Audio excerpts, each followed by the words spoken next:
그럼 본격적으로 제플린을 보기 전에 먼저 아파치 스팍에 대해서 간단하게 짚고 넘어가 볼게요.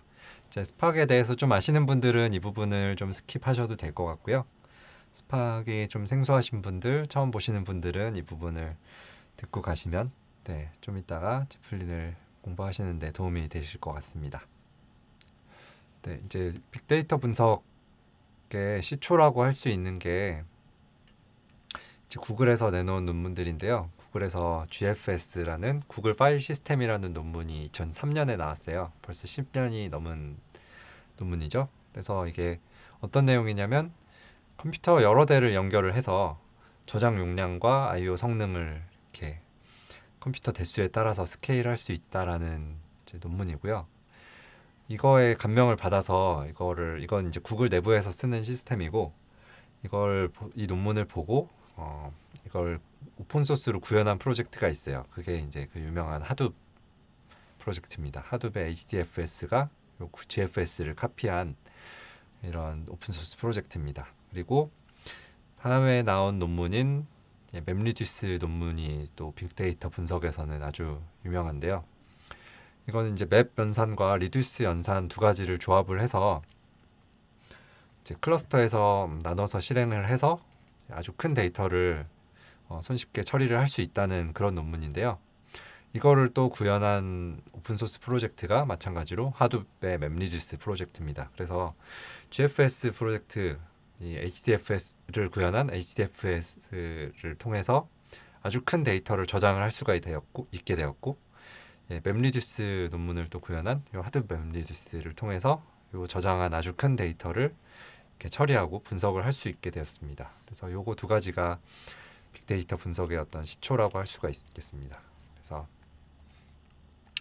이거를 어떻게 하는지 보시면 이제 자바로 되어 있는데 워드 카운트가 어떤 문서에서 단어의 개수를 세는 거예요. 어떤 단어가 몇 번 나왔나? 그걸 하려면 이런 이제 코드를 짜서 실행을 하면 이제 그 수행을 하게 될 수가 있습니다. 이제 사실 단어 세기는 아주 간단한 어떤 일이기는 한데 이게 문서가 아주 사이즈가 크고 아주 많다면은 그것도 사실 쉽지가 않겠죠. 그거를 여러 컴퓨터에서 나눠서 수행을 하고 합치고 이제 그런 과정을 함으로써 이렇게 할 수 있다는 건데요.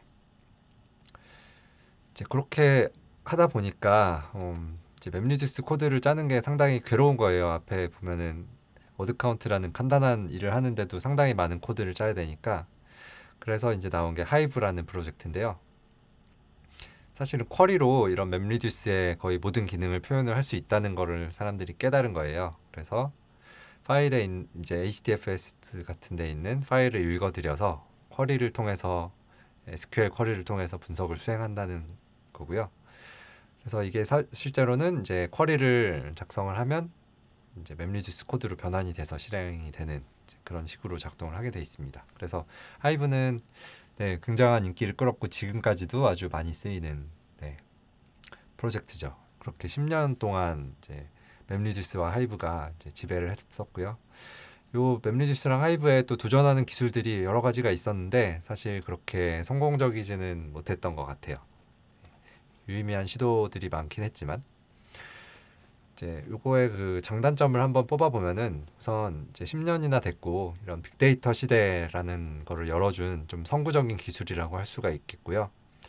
아주 거대한 데이터를 또 안정적으로 처리할 수 있는 그런 유일무이한 기술이라고 할 수 있고 또 사람들이 많이 쓰는 것도 장점이겠죠. 어떤 자료나 그런 것들이 많으니까. 반면에 이제 단점이라고 하면은 사실 이게 시대가 많이 지났으니까 10년이 넘게 지났으니까 이제 발전이 좀 느리고 그다음 불편한 점이 이제 와서 보니까 많은 거예요. 그래서 이제 가장 큰 문제가 단순 불편한 수준이 아니고 이제 맵리듀스라는 게 맵 과정, 그러니까 맵 리듀스가 좀 생소한 분들도 계실 테니까 간단하게 설명을 드리면 맵이라는 거는 어떤 하나의 리스트를 다른 형태의 리스트로 변환하는 과정이라고 생각하시면 돼요. 그리고 리듀스는 그 어떤 리스트에 있는 숫자들을 하나로 이렇게 쭉 합쳐서 줄여 나가는 그런 과정인데요. 이거를 이제 맵리듀스라는 이런 두 가지 오퍼레이션의 조합으로 어떤 데이터 분석을 표현하려고 하는 그런 건데 요 매번 이거 결과를 매번 이렇게 디스크에다가 쓰고 읽고 이렇게 하게 돼요. 이제 그렇게 되는 이유는 뭐 여러 가지가 있는데 어, 설계상 이렇게 클러스터 컴퓨팅을 하는 경우는 컴퓨터 한두 대가 뭐 계산하다가 오류가 날 수도 있고 고장이 날 수도 있고 이렇기 때문에 항상 문제가 났을 때에 대한 자동으로 복구하는 기능이라던가 이런 게 되어 있어요. 그러다 보니까 이렇게 디스크에 쓰고 읽고 하는 게 이제 그런 장애 복구 때문에 그렇게 이제 된 게 좀 이유가 큰데요. 그러다 보니까 당연히 느리죠. 계속 읽었다 썼다 디스크를. 그러다 보니까 속도가 느릴 수밖에 없죠. 그리고 코드도 아까 전처럼 굉장히 많은 양의 코드를 써야 되기 때문에 작성하기 좀 불편하고요. 그래서 좀 더 좋은 인터페이스가 있으면 좋겠다. 그래서 속도와 이 불편함 이런 게 점점점 쌓이는 단계였습니다. 그래서 이제 나와서 선풍적인 인기를 끈 게 아파치 스팍인데요. 아파치 스팍은 이제 핵심 개념인 RDD라는 개념 아까 전에 이제 보신 적이 있으실 거예요. Resilient Distributed Dataset이에요. 그래서 이게 영어로 해석하면 탄력적인 그리고 분산된 데이터셋이라는 뜻인데요. 하나의 거대한 가상의 리스트라고 생각을 하시면 돼요.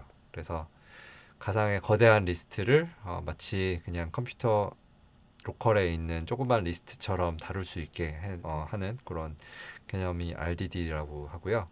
그래서 이게 그렇게 단지 리스트를 뭐 이렇게 다룰 수 있다는 것 외에도 굉장한 성능 향상을 가지고 있는 개념이기 때문에 속도가 어마어마하게 빠르고 그다음에 스칼라로 짜여진 인터페이스를 통해서 아까 전처럼 많은 코드를 짜야 됐던 거를 줄일 수가 있게 되었습니다. 그래서 이제 맵리듀스랑 스팍에서의 그 데이터 분석 과정을 한번 비교를 해보면요. 이제 아까 전에 설명을 드렸던 것처럼 이렇게 HDFS 디스크에서 파일을 왕창 읽어요. 그리고 무언가 계산을 해요. 그 다음에 다시 디스크에다가 그걸 씁니다. 중간 결과를. 그 다음에 다시 읽어서 또 무언가 계산을 하고 중간 결과를 다시 쓰고 이거를 또 하고 이렇게 해서 뭐 예를 들어서 이터레이션을 수십 번을 한다고 하면 데이터를 계속 뭐 수백 기가 뭐 수테라 수십 테라에 해당한 데이터를 계속 썼다가 읽었다가 하니까 당연히 속도가 느릴 수밖에 없죠. 그리고 이렇게 병렬적으로 무언가를 하는 경우에도 무언가 쿼리 1번 뭔가를 수행하기 위해서 디스크를 읽어서 결과를 내고 또 디스크에서 또 읽어서 또 결과를 내고 그걸 또 읽어서 결과를 내고 이런 식의 이제 워크플로우를 가진 게 예전에 맵리듀스였습니다. 이게 물론 지금 봐서는 되게 비합리적이어 보일 수도 있는데 예전에는 이렇게 뭐 아예 생각도 못했던 일을 이렇게 할 수 있었다는 면에서 대단한 기술이라고 할 수가 있겠죠. 근데 이제 스팍에서는 요 중간 과정들이 다 디스크가 아니라 메모리로 대체가 됩니다. 그래서 최근에는 메모리의 어떤 가격이 많이 저렴해져서 이제 이런 것들이 가능하게 되는데요. 중간 과정을 이렇게 디스크에 다시 쓰는 게 아니라 메모리에 그냥 들고 있는 거예요. 그리고 또 계산하고 또 메모리에 들고 있고 이런 식으로 하기 때문에 뭐 이터레이션을 50번을 하던 100번을 하던 디스크에 쓰는 게 이제 느리니까 이걸 들고 있음으로써 엄청나게 성능 향상을 노릴 수가 있고요. 이렇게 같은 데이터를 가지고 여러 가지 작업을 하는 경우에도 데이터를 읽고 뭔가 하고 또 읽고 뭔가 하고 이런 게 아니라 한 번만 읽어드리고 메모리 상에 데이터를 올려놓은 채로 여러 가지 일을 동시에 이제 수행을 함으로써 이제 극단적으로 성능 향상을 이룰 수 있는 그런 기술입니다. 그러면 RDD에 대해서 좀 자세히 알아보겠습니다. 이게 RDD가 스팍의 핵심이기 때문에 RDD만 어디 가서 스팍 하면은 RDD 이렇게 하시면은 아는 척을 좀 하실 수가 있는데요. 이름이 멋있습니다. 탄력적으로 분산된 데이터셋, Resilient Distributed Dataset 이고 이게 이름이 거창한 거에 비해서 사실 내용은 간단해요. 그래서 이게 리스트인데요. 이제 보통 이제 이런 현대 언어에는 리스트 같은 게 다 있잖아요. 자바에 뭐 어레이 리스트 같은 것도 있고, 그런 리스트에는 이제 데이터를 어느 정도 넣을 수가 있죠. 그런데 보통 리스트는 이제 컴퓨터 안에서 쓸 수 있는 메모리, 혹은 뭐 프로그램 안에서 쓸 수 있는 메모리, 뭐 1기가바이트, 2기가바이트 이런 정도로 크기가 한정돼 있잖아요. 그 이상은 넣을 수가 없어요. 그런데 RDD는 이제 이걸 잘 만들어서 무한정의 데이터를 넣을 수가 있습니다. 그래서 뭐 그게 수백 기가바이트가 될 수도 있고, 수백 테라바이트가 될 수도 있고, 뭐 페타바이트가 될 수도 있고, 아주 큰 데이터를 넣을 수 있는, 그리고 그 데이터를 뭔가 계산하거나 변환할 수 있는 그런 리스트라고 생각을 하시면 될 것 같아요. 그래서 요 세 번째 문단이 이제 좀 복잡하고 좀 중요한데요. 그 리스트를 이제 어떻게 처리하는지가 이제 핵심인데, 사실 리스트를 계산하는 게 이 스팍에서는 모든 게 레이저하게 구현이 돼요. 그래서 여기 밑줄 쳐져 있는 트랜스포메이션이랑 그다음 액션이 있어요. 그래서 트랜스포메이션은 데이터를 예를 들어서 뭐 데이터를 변환을 하고, 그다음에 그 변환된 것들을 뭐 필터링을 하고, 그다음에 그거를 카운팅하는 어떤 걸 작업을 한다고 했을 때 어, 이렇게 그 변환을 할 때 데이터를 변환을 시키는 걸 아무리 해도 제 RDD는 그걸 계산을 하지 않고 계속 모아놓고 있다가 마지막에 카운트 하자라고, 혹은 뭐 이걸 데이터를 어딘가에 저장을 하자라고 하는 것들을 액션이라고 하거든요. 그때 이제 앞에 모든 변환 작업을 일괄로 수행을 하게 됩니다. 근데 이제 어떤 걸 이렇게 변환하고 저렇게 변환하고 이렇게 한다는 거를 이제 기술한 것을 이렇게 리니지, 네, 게임 이름 아닙니다. 네, 그 뜻은 아마 같은 뜻일 거예요. 리니지가 이제 혈통, 계보 이런 뜻인데, 이 데이터가 어디에서 와서 어디로 어떤 형태로 이제 흘러가는가에 대해서 이 혈통, 계보를 써놓는 거예요. 그래서 요거를 만들어내서 이제 최종적으로 한 번만 딱 계산을 해서 값을 구해내게 됩니다. 그래서 이게 말로 표현하면 좀 복잡한데, 조금 있다가 이제 트랜스포메이션이랑 액션들이 어떤 것들이 있고 이걸 수행하면 어떻게 되는지를 보여드리고 따라가 볼 거예요. 그걸 하고 나면 아마도 네, 이해가 훨씬 잘 되실 것 같습니다. 그리고 이제 이런 클러스터 컴퓨팅에서 제일 중요한 것 중에 하나는 클러스터 중에 일부가 고장 나거나 혹은 뭐 에러가 나거나 이런 식으로 중간에 작업이 실패하는 경우가 있어요. 이제 그럴 때 처리를 하는 게 아주 중요한데요.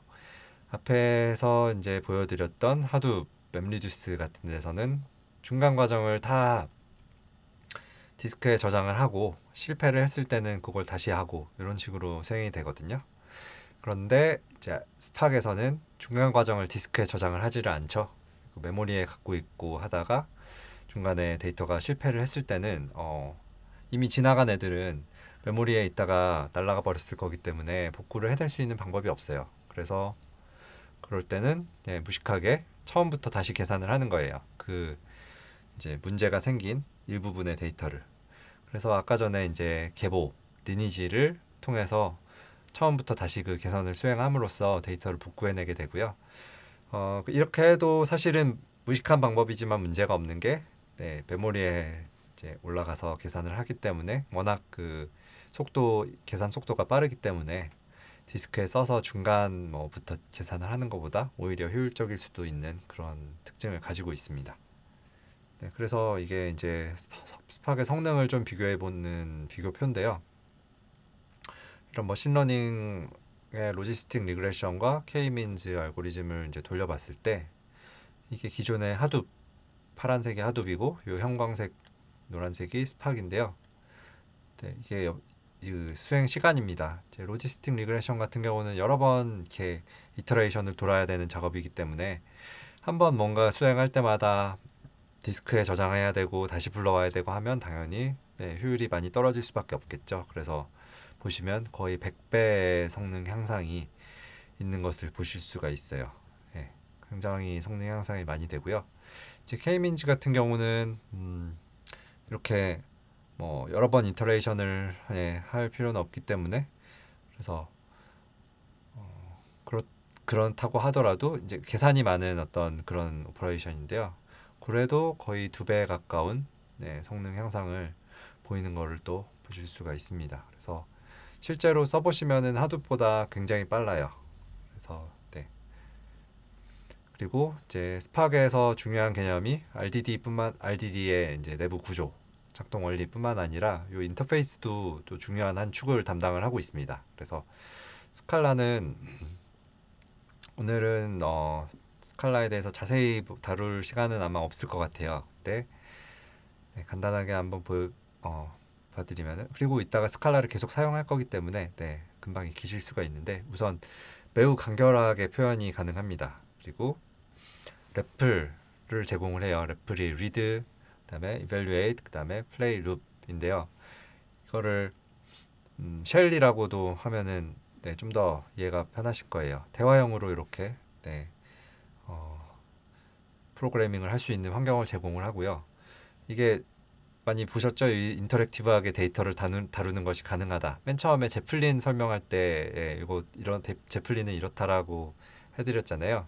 제플린이 이제 스칼라 쉘을 약간 변형해서 내장을 하고 있습니다. 그래서 스칼라의 이런 기능 때문에 이거를 활용해서 제플린 같은 프로젝트도 이제 나올 수가 있는 거고요. 그다음 펑셔널 프로그램이 가능합니다. 그래서 스팍도 이제 스칼라로 쓰여졌고 스칼라의 어떤 철학의 영향을 굉장히 많이 받았는데요. 이 펑셔널 프로그래밍이 이런 대량의 데이터를 다루기에 참 적합합니다. 이 맵리듀스의 맵이랑 리듀스도 펑셔널 프로그래밍에 나오는 개념이고요.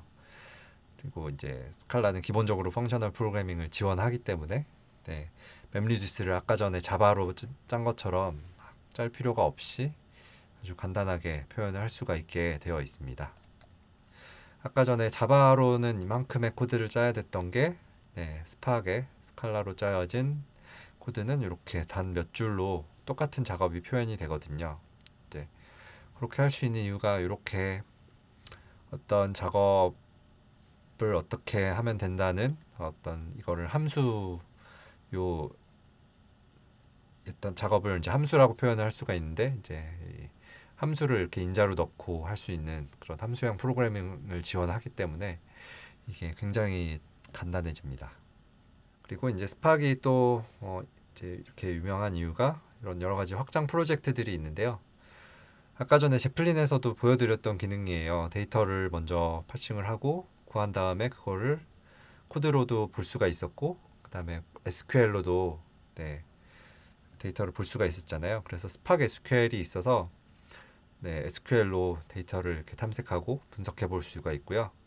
그 다음 스팍 스트리밍이라는 또 프로젝트가 있는데 이것도 인기가 많습니다. 실시간 데이터를 처리를 하고자 할 때 또 이렇게 실시간 데이터 분석을 위해서 또 다른 프로젝트를 사용할 필요가 없이 스팍 코드를 조금만 손보면 그 시간 윈도우 개념만 이제 추가를 해서 조금만 고치면 이제 그 코드 많은 부분을 재활용을 해서 실시간 분석도 할 수가 있고요. 머신러닝 라이브러리도 탑재를 하고 있습니다. 기능이 상당히 많은 알고리즘이 구현되어 있는 머신러닝 라이브러리도 있고, 그다음에 그래프엑스라는 그래프 분석도 가능하고, 그 R의 그 통계학자들이 많이 쓰시는 그 R의 백엔드를 스팍으로 바꾼 스팍 R도 있고, 그다음에 이제 오늘 계속 설명드릴 제플린도 이런 스팍이랑 연결되는 확장 프로젝트고요. 이 밖에도 되게 다양한 어떤 확장들이 있어요. 그래서 스팍을 알아두시면 유용하게 써먹을 수가 있겠죠. 그래서 이제 이 장점이 시간과 비용을 많이 아껴줘요. 왜냐하면 속도가 압도적으로 빠르기 때문에 원래 하드북 클러스터 수십 대로 이제 수행을 했어야 됐던 거를 10대 이하의 클러스터로 대체를 할 수가 있고, 반면에 또 컴퓨터 대수가 똑같다면 수십 분이 걸렸던 작업이 한 1분 만에 완료가 되기 때문에 이제 시간이면 시간 혹은 비용이면 비용이 많이 아껴집니다. 그리고 작업 능률 향상이 이제 굉장히 높은데, 예전 같으면 이제 코드를 만들고 패키징하고 서브밋하고 이런 복잡한 과정을 맵리듀스 시대에는 했어야 됐어요. 근데 이게 쉘에서 혹은 우리가 이제 오늘 계속 배워볼 제플린에서 코드 한 줄 치는 것만으로도 이제 기존의 이제 복잡한 작업들이 대체가 되기 때문에 능률도 향상이 되고 이렇게 쉬우니까 처음 접하시는 분들도 예전에 비해서 굉장히 배우기가 쉽습니다. 그리고 이제 아까 전처럼 여러 가지 확장 프로젝트들 덕분에 여러 가지 막 다양한 제품을 조합해야 됐던 작업이 이제 스팍 하나만 할 줄 알면 다 할 수 있다는 그런 장점이 있습니다. 그러면 이제 스팍의 개괄적인 거는 설명을 좀 드렸고요. 네, 죄송합니다. 스팍의 개괄 좀 네. 다시. 그러면 다시 할게요. 그러면 스팍의 개괄적인 점들은 좀 설명을 네, 드렸고, 죄송합니다. 다시.